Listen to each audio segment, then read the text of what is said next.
உங்களுடைய தங்கம், வெள்ளி, வைர நகைகளை உடனே செல் பண்ணுமா? நம்பிக்கையான நிறுவனம் மேக்ஸ் கோல்ட். கால் 04445454545.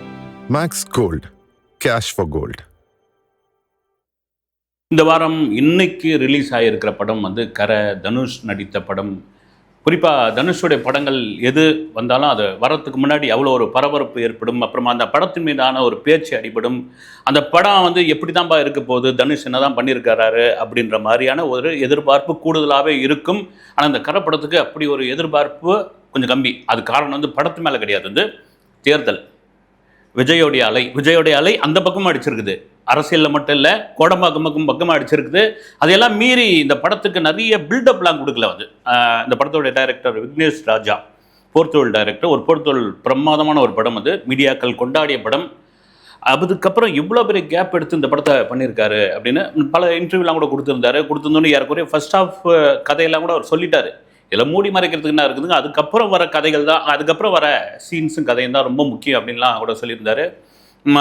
கண்டிப்பாக ஒரு சஸ்பென்ஸ் இருக்குது. இதெல்லாம் மாரி அப்புறமா இதான் படம் ஒரு மாதிரி ரொம்ப என்ன சொல்கிறது, வந்து தியேட்டர்கள்லாம் வந்து ஒரு திருவிழா கோலமாக கொண்டாட்டமாக இல்லையாப்பா அப்படின்னு. ஏன்னா தனுஷோடைய முந்தைய படம் இட்லி கடலாம் நல்லா ஓடிச்சுங்க. அதுக்கு முந்தைய படங்கள்லாம் விட்டுருங்க. ஏன்னா இங்கே விரல் வெட்டி எண்ணக்கூடிய ஒரு 7-8 ஹீரோக்கள் தான் இருக்காங்க அந்த ஃபஸ்ட் ஷோவை கொண்டாடக்கூடிய அளவுக்கு. ஓகே, கண்டென்ட் மேலே ஒரு பெரிய நம்பிக்கை அந்த டீமுக்கே இருந்திருக்கு, குறிப்பாக டைரக்டருக்கு இருந்திருக்கு. அவ்வளோ கான்ஃபிடென்ட்டாக பல விஷயங்களை பேசியிருந்தார். அதே வேளையில் வந்து இந்த பில்டப் கொடுத்த படங்களுடைய நிலைமையெல்லாம் என்ன ஆயிருக்கு அப்படின்ற ஒரு விஷயம் இருக்குது. அதனால் வந்து இந்த படத்தை பில்டப் கொடுக்கல. ரைட், அது ஒரு பக்கம். சரி சாமி, படம் எப்படி தான் இருக்குது, என்ன படத்தில் என்ன சொல்லியிருக்காங்க? ஹீரோ வந்து ஒரு திருடங்க. அந்த திருட்டு தொழில் செய்கிறது அவங்க ஃபேமிலிக்கே தெரியாது. ஓப்பனிங்கே அந்த திருடன் இதுதான் என்னுடைய கடைசி திருட்டு அப்படின்னு சொல்லி இன்னொரு நபருக்கு அந்த தொழிலை கற்றுக் கொடுத்துட்டு இதோட திருட்டை விட்டுருவோம், வேற ஒரு வாழ்க்கை வாழ்வோம் அப்படின்னு சொல்லி திருடுற போது மாட்டிக்கிறான். அதன் பிறகு என்ன அவனுடைய வாழ்க்கை மாறிச்சு, திருந்தனானா, தப்பிச்சானா, மறுபடியும் திருடனாக தான் மாறினானா அப்படின்னு தான் இந்த படத்தினுடைய கதை. இவ்வளோதான் இதனுடைய. இதை தாண்டி இதுக்குள்ளே வச்சிருக்கிற சம்பவங்கள் இருக்குல்ல, அது ஒரு மிக சரியான அந்த திரைக்கதையில் மிக நேர்த்தியாக வந்து பொருத்தியிருக்காரு டைரக்டர் விக்னேஷ் ராஜா. குறிப்பாக தனுஷ், மமிதா பைஜு, ஜெயராம், சுராஜ் வெஞ்சரமூடு, கருணாஸ் முக்கியமாக, அப்புறமா வந்து எம்எஸ் பாஸ்கருங்க. படம் அப்படி முடியும் போது தான் எங்கேயா அந்த குரலையும் அந்த உருவத்தையும் பார்த்த மாதிரி இருக்குன்னா எம்எஸ் பாஸ்கர் அவ்வளோ சூப்பராக அந்த கேரக்டர் டிசைன் பண்ணியிருக்காங்க. அப்படி ஒரு நடிப்பையும் வெளிப்படுத்தியிருக்காரு. இவங்க எல்லாரும் இந்த நடிப்பை மிக நேர்த்தியாக மிக சரியாக நடிச்சிருக்காங்க. அதை நடிப்பை வந்து அவர் கரெக்டாக வேலை வாங்கியிருக்காரு விக்னேஷ் ராஜா.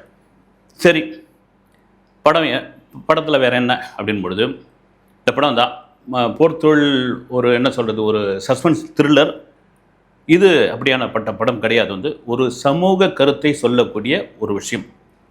இந்த கதைக்கு ஏன் இவர் வந்து 90 காலகட்டத்தை எடுத்திருக்காரு டைரக்டர் அப்படின்பொழுது தான் கதை போக போக போக கரெக்டாக நமக்கு தெரியுது. இது 90 காலகட்டத்தில் தான் மிக சரியாக இருக்கும். இப்போ எடுத்தோம்னா 1008 லாஜிக் கேள்வி கேட்க தோணும். இதுலேயும் சின்ன சின்ன லாஜிக் இருக்குது. அவ்வளோ தூரம்லாம் வந்து அப்படிலாம் லாஜிக்லாம் பேச வேண்டிய அவசியம்லாம் கிடையாது. ஒரு கரசாமி, ஒரு சாதாரண ஒரு விவசாயியுடைய ஒரு மகன், அவன் வந்து ஒரு திருட்டு தொழிலுக்கு வரான். வந்த பிறகு அவனுக்கு ஏற்படக்கூடிய பிரச்சனைகள், அவன் திரும்ப வந்து ஊருக்கு வரான், அவன் என்னத்தை சந்திக்கிறான், அவன் எப்படி ஆகிறான். அதை தாண்டி வந்து இந்த 90 காலகட்டங்களில் பல சம்பவங்கள்லாம் இருக்குது. வந்து 80 90 காலகட்டங்கள். இதில் முக்கியமான விஷயம் இப்போ இருக்குது அந்த பிரச்சனை. இந்த விவசாய கடன் வாங்கிட்டு அந்த லோனை அடைக்க முடியாமல் அவசரப்படுறாங்கல்ல, அது இப்போயும் இருக்குது. கொஞ்சம் இப்போ மாற்றி கூட இருக்கலாம் வந்து. ஆனால் இப்போ இவ்வளோ மீடியா இருக்குது, சோஷியல் மீடியா இருக்குது. இன்றைக்கி வந்து ஒரு டிராக்டரை வந்து ஒரு பேங்க் மேனேஜர் தூக்கி போகிறான்னு வச்சுங்க, இல்லை பேங்க் ஆள் தூக்கி போகிறாங்கன்னு வச்சுங்க, கட்டலை அப்படின்னு, அது உடனே ஒரு செய்தியாக மாறுது. ஆனாலும் விவசாயிகளுக்கு விவசாய கடன் என்பது ஒரு பெரிய பிரச்சனையாகவே இருக்கிறது. விஜய் கூட தன்னுடைய தேர்தல் அறிக்கையில் சொல்லியிருக்காரு, நான் வந்து விவசாய கடனை முற்றிலும் வந்து ரத்து பண்ணிவிடுவேன். அந்த அளவுக்கு அது ஒரு பெரிய பிரச்சனையாக இந்தியா முழுக்க இருக்குது. அப்போ 90 காலகட்டங்கள் எப்படி இருந்திருக்கும், 80 காலகட்டங்கள் எப்படி இருந்திருக்கும்? ஒரு லோனை வாங்கிட்டு அந்த விவசாயி லோன் அடைஞ்ச ஒரு விஷயம் என்ன அதாவது உழுதவன் கணக்கு பார்த்தா உழக்கு கூட மிஞ்சாது அப்படின்வாங்க. அதுதாங்க இந்த படத்தினுடைய ஒரு மெயின் பாயிண்ட்டு. அது மட்டுமே கிடையாது, அதை தாண்டி திரைக்கதையில் ப்ளே பண்ணியிருக்காருல்ல டைரக்டர், அதுதான் குறிப்பாக. ஏன் நான் 90 காலகட்டம் அப்படின்னு சொல்கிறேன்னா, நிறைய கேள்வி கேட்பீங்க. வந்து சிசிடிவி கேமரா எங்கே, அப்புறமா இது எங்கே, அப்புறம் வந்து மீடியா என்ன பண்ணுச்சு, போலீஸ்க்கு இவ்வளோ தான் பவரா, இவன் எங்கே போனானே, இப்படியாப்பட்ட கேள்விகளாக இருக்கும். அந்த கேள்விகளுக்கு பதில் சொல்லாத அளவுக்கு மிக நேர்த்தியாக இந்த படத்தை எடுத்திருக்கிறார் விக்னேஷ் ராஜா. குறிப்பாக அந்த 90s காலகட்டங்களில் எந்த மாதிரியாக எது இருந்தது, ஒரு லாட்ஜ் எப்படி இருக்கும், அப்புறம் சுற்று வட்டாரங்களில் எப்படி ஒரு ஊர் இருக்கும், அது ஊரில் மனிதர்கள் எப்படி அவங்களுடைய அந்த அந்த ஏன்னா இப்போ மாறி இருக்கு, இப்போ நிறைய மாறி இருக்கு, அவங்களுடைய அந்த நடவடிக்கைகள் எப்படி இருக்கும். குறிப்பாக நான் திரும்ப சொல்கிறது என்னென்னா, நீங்கள் 80-90 காலகட்டங்களில் ஏதோ சொல்லிக்கிறேன், பல வார பத்திரிகைகளில் பார்த்தீங்கன்னா ஜோக் வரும். அந்த ஜோக்கில் வந்து பெரும்பாலும் வந்து இந்த பேங்க்கில் வேலை செய்கிறவங்க ஜோக்காகவே வரும். காரணம் என்னென்னா, அப்போல்லாம் மேனுவல், அப்போ பேங்க்லாம் கம்மி, வந்து ரொம்ப கம்மி. அப்போ பேங்க்கில் போய் பணம் போடுறது, பணம் எடுக்கிறது, அக்கௌண்ட் ஆரம்பிக்கிறது பெரிய விஷயங்க. நீங்கள் அவ்வளோ சீக்கிரம்லாம் அக்கௌண்ட்லாம் ஆரம்பிக்கவே முடியாது. அப்போ என்னென்னா, அந்த ஜோக்கில் என்ன இது பண்ணிக்குவாங்கன்னா, காலையில் வந்தவொடனே எந்த வேலையும் செய்ய மாட்டேன் நான், குமுதம், ஆனந்த விகடன், கல்கி, இதயம் பேசுகிறது, இந்த மாதிரியான புத்தகங்களை படிக்க ஆரம்பிப்பேன் அப்படின்ற மாதிரி. ஏன்னா வந்தவங்களாம் அவங்க வந்து எதையும் பண்ண மாட்டாங்க, இதை தான் பண்ண ஆரம்பிப்பாங்க அப்படின்னு. அப்போ அந்த வாடிக்கையாளர்கள் அந்த பேங்க்கில் போய் அணுகும் போது எந்த மாதிரியான சிரமங்களை அனுபவிக்கிறார்கள் அப்படின்னு இந்த படத்தில் அதை சொல்ல. அதுவும் போகிற போக்கில் ஒரு விஷயத்தை விக்னேஷ் ராஜா அப்படி போட்டு தட்டி போயிட்டே இருக்கிறார். எனக்கு தெரிஞ்சு பார்த்தீங்கன்னா, படம் பார்த்து சில பேர்கிட்ட கேட்டோன்னே செகண்ட் ஹாஃப் ரொம்ப பரபரன்னு இருந்ததுன்னு சொன்னாங்க. எனக்கு ஃபர்ஸ்ட் ஹாஃப் தாங்க வந்து அப்படி உட்காந்து, ஏன்னா படம் தொடங்கின உடனே கதைக்குள்ளே போகிற ஒரு விஷயம், ஓப்பனிங்கே அப்படி வந்து தனுஷும் பிருத்திவிராஜனும் அப்படி வந்து நிற்கும் பொழுது வந்து கதை அப்படி தூக்க ஆரம்பிச்சிருது. அதன் பிறகு கடன் போகாமல் என்ன நடக்க போகுதுன்ற போது ஒரு இன்ட்ரோல் பிளாக் வருது, ஒரு சரியான இடத்துல ஒரு இன்ட்ரோல் பிளாக் வருது. அதன் பிறகு நடக்கிற சம்பவங்கள் தான். ஏன்னா முழுசாக நம்ம சொல்ல முடியாது, முழுசாக சொல்லிட்டாலும் நல்லா இருக்காது. அது அவ்வளோ முக்கியமான ஒரு விஷயம். இதில் ப்ளஸ் பாயிண்ட் என்ன அப்படின்போது, நான் திரும்ப சொல்கிறது தான் திரைக்கதை. ஏன்னா சின்ன லாஜிக் மிஸ்டேக் இருந்தாலும் அதை வச்சு பேசவே கூடாது. ஏன்னா இன்றைக்கி திரைப்படம் ஓடுறது பெரிய கஷ்டமாக இருக்குது. அதில் பார்த்து பண்ணியிருக்காரு ஆர்டிஸ்ட்டுங்க, மிக சிறப்பாக நடிச்சிருக்காங்க. எனக்குலாம் பார்த்தீங்கன்னா KS ரவிக்குமார் பார்த்தவொடனே பயங்கரமாக பெரிய ஆச்சரியமாயிடுச்சு. படம் பார்த்தவங்களுக்கு கூட ஆச்சரியமாகி போச்சு. அந்த கெட்டப்பு, அவருடைய அந்த பாடி லாங்குவேஜ், அந்த டைலாக் டெலிவரி சூப்பராக பண்ணியிருக்காங்க. இதெல்லாம் மீறி தனுஷ் சொல்லவே தேவையில்லை.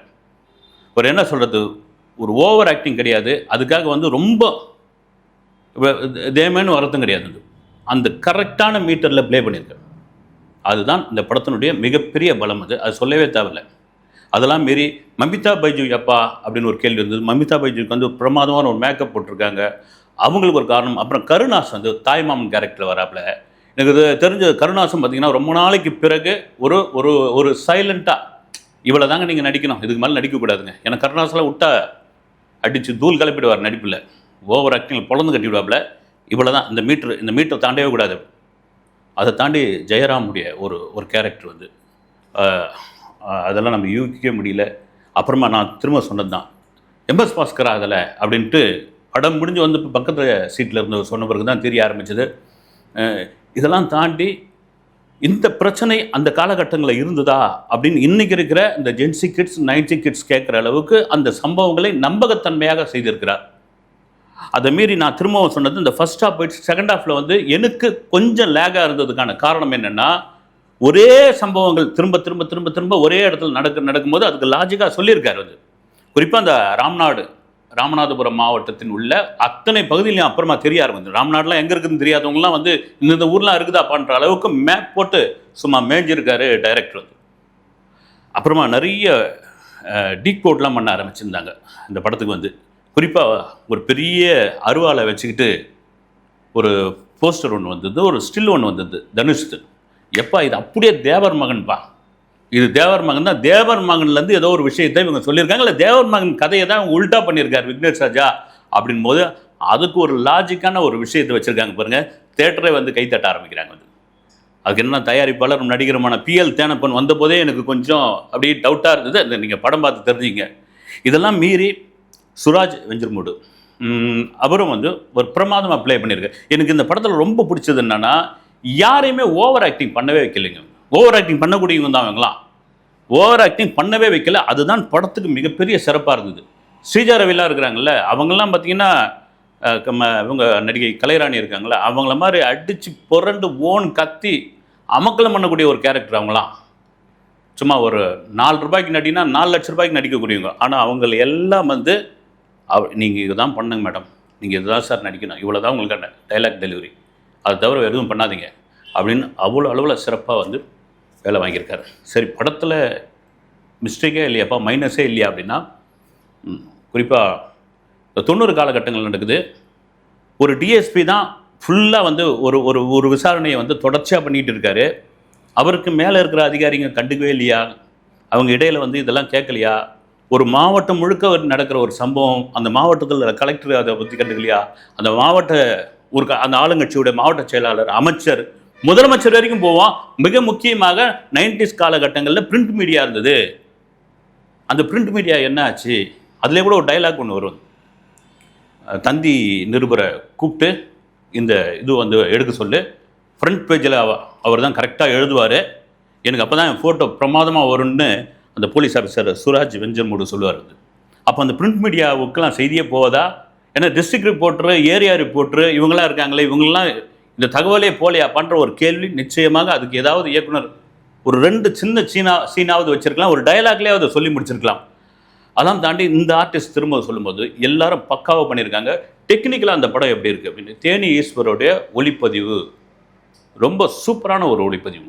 என்ன கலர் டோன் கொடுக்கணும், எந்த இடத்துல ஒரு மூடை கொண்டு வரணும், அது மாதிரி வந்து எக்ஸலண்ட்டாக பண்ணியிருக்காரு. ஜிவி பிரகாஷோடைய இசை மிகப்பெரிய பலம். ஏன்னா தனுஷுக்குன்னு என்ன ஸ்பெஷலாக மியூசிக் பண்ணுவாரா அப்படின்னு கூட நம்ம கேள்வி கேட்கறது தோணுது. வந்து அந்த அளவுக்கு வந்து ஒரு இசையில் வந்து பின்னணி இசையில் பாடல்கள் பெரிய அளவுக்கு இதுவாகலை, பாடல்கள் அந்த அளவுக்கு இல்லை. ஆனால் தாண்டி எந்தெந்த இடத்துல அந்த பிஜிஎம் வச்சா, எந்தெந்த இடத்துல ரீ ரெக்கார்டிங் வச்சா அந்த ஆடியன்ஸுக்கு கரெக்டாக இருக்குன்னு அதை பல்ஸ் பார்த்து அதை பண்ணியிருக்காரு. இதெல்லாம் மீறி இந்த படத்தில் அந்த திரைக்கதை வந்து கடன் போகிற மாதிரியான ஒரு திரைக்கதை இருக்கு இல்லைங்களா, அதை வந்து கரெக்டாக பண்ணியிருக்காரு. ரொம்ப லேக்லாம் இல்லை, பண்ணியிருக்காரு. மிக முக்கியமான ஒரு விஷயம் என்னென்னா, இந்த படத்துக்கு ஏன்னா தனுஷ் உண்மையிலே பிரமாதமாக நடிச்சிருக்காரு, கதை அருமையாக இருக்குது. ஏன் இந்த படத்தை அந்த அளவுக்கு ப்ரொமோஷன் பண்ணலன்னு எனக்கு தோணுது. எனக்கு தெரிஞ்சு தோணுதுங்க. ஏன் பண்ணலன்னு தோணுது வந்து இந்த படத்தை இப்போ கிணத்துல போட்ட கல் மாதிரியே இருந்தது. நீங்கள் ஓவர் ஐப்பு கொடுக்க வேணாம், ஓவராக அதை பற்றி பில்டப் பண்ண வேணாம். ஏன்னா ஓவராக ஐப் கொடுத்து ஓவராக பில்டப் பண்ண படங்கள்லாம் என்ன ஆகுச்சுன்னு தெரியும் நமக்கு. அப்படி பண்ணாத படம் தான் திருச்சிற்றம்பலம், அது வந்து அப்படி பட்டையை கிளப்பிச்சு. ஆனால் இந்த மாதிரியான படங்களுக்கு ப்ரொமோஷன் ரொம்ப முக்கியமாச்சு, அது எங்கேயுமே தெரியலையப்பா அப்படின்னு. சரி, தயாரிப்பாளருக்கு என்ன பிரச்சனையும் எது இல்லை. ஆனால் தனுஷ் வந்து மிக சிறப்பாக பண்ணியிருக்காரு. சின்ன சின்ன குறைகளை தாண்டி இந்த வாரத்தினுடைய ஒரு பார்க்க வேண்டிய படம் வந்து கரசாமி. வாய்ப்பு இருக்கணும், போய் பாருங்கள். அடுத்த வீடியோவில் சந்திக்கிறேன். நன்றி.